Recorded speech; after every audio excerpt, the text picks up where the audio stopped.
যাদবপুর বিশ্ববিদ্যালয়ের ভেতর ইফতার party, social মিডিয়ায় পোস্ট বিজেপি দক্ষিণ 24 পরগনা জেলা সভাপতির, কি বলবেন এ নিয়ে? দেখুন, ইফতার পার্টি তো একদিন চলে এসছে, এখন মহাকুম্ভ শুরু হয়েছে, তারপরে যাত্রা শুরু হচ্ছে, নতুনভাবে সব শুরু হচ্ছে। মহাকুম্ভ ভারতবর্ষের দিশা পাল্টে দিয়েছে। সেজন্য ইফতার যারা করে এসছেন, যারা, আমি প্রথমবারেই বলেছি, যারা রোজা করেন তার জন্য ইফতার, যারা রোজা না করে মেকি মুসলমান সাজে তারা ইসলামেরও অপমান করছে।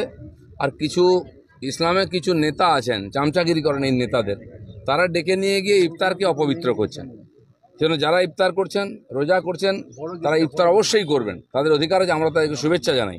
কিন্তু যারা মেকি মুসলমান, কখনো তিলক, কখনো দাড়ি, কখনো টুপি রেখে কেউ নামাজ পড়ছে, কেউ ইফতার করছে, এদের থেকে যেন মুসলমান ভাইরা সাবধান থাকে।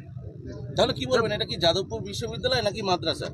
এই ইফতারের তো অনেক জায়গায় রাষ্ট্রপতি ভবনে হয়েছে, ইফতারের রাজনীতিটা বন্ধ হোক। ইফতারকে ইফতার হতে দিন, শিবরাত্রি হতে দিন। আমি তো একাদশী উপবাস করি, কালকে করেছি। আমি তো বলতে জানি লোককে এই সমস্যা একাদশী কর, যার শ্রদ্ধা যেটা সে সেটা করুক, কিন্তু মাঝখান থেকে ঢুকে গিয়ে এই ধান্দাবাজগুলো সব কিছু গুলিয়ে দিচ্ছে। মুখ্যমন্ত্রীর বিধায়ক হুমায়ুন কবির আপনার পাশে দাঁড়িয়েছিল, অর্থাৎ আপনি যে বলছিলেন গাড়ি চাপা দিয়ে। দিলীপ ঘোষের পাশে কাউকে দরকার নেই, দিলীপ ঘোষ একাই আছে, আর দিলীপ ঘোষের সঙ্গে তার পার্টির কর্মীরা আছে, ঠিক আছে না? উনি ওনার মত বলেছেন, ঠিক আছে, প্রত্যেকে বলছে। উনি যদি আমার বিরোধিতা করতেন তো কী হতো?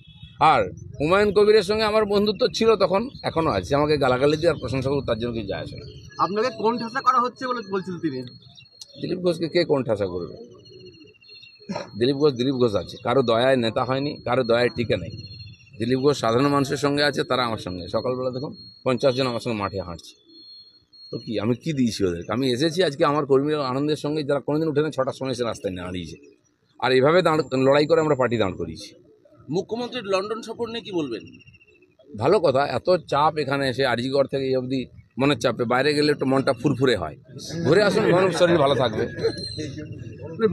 বিনিয়োগকারীদের এখানে আসার জন্য আহ্বান জানাচ্ছেন লন্ডনে। উনি তো 15 বছর ধরে জানাচ্ছেন, কেউ এসেছে? আর এখানকার যারা ব্যবসায়ী, এখনও ভালো ব্যবসা যাদের চলে, তারা বলুন তো গত 10 বছরে কোথায় ইনভেস্ট করেছেন?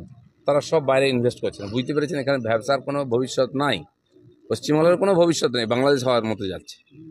আপনারা যে স্লোগানটা দেন, পুলিশ তুমি উর্দি ছাড়ো, তৃণমূলের ঝান্ডা ধরো, তাকে চাপ প্রার্থনার আইসি পুলিশের তৃণমূলের উত্তরে পড়ে মঞ্চে বসে আছেন, এটা কি আপনাদের কথার যে প্রতিফলন সেটা কি দেখা যাচ্ছে? সে তো এটা হয় বলে আমরা স্লোগান দিয়েছি, এমনি নয়।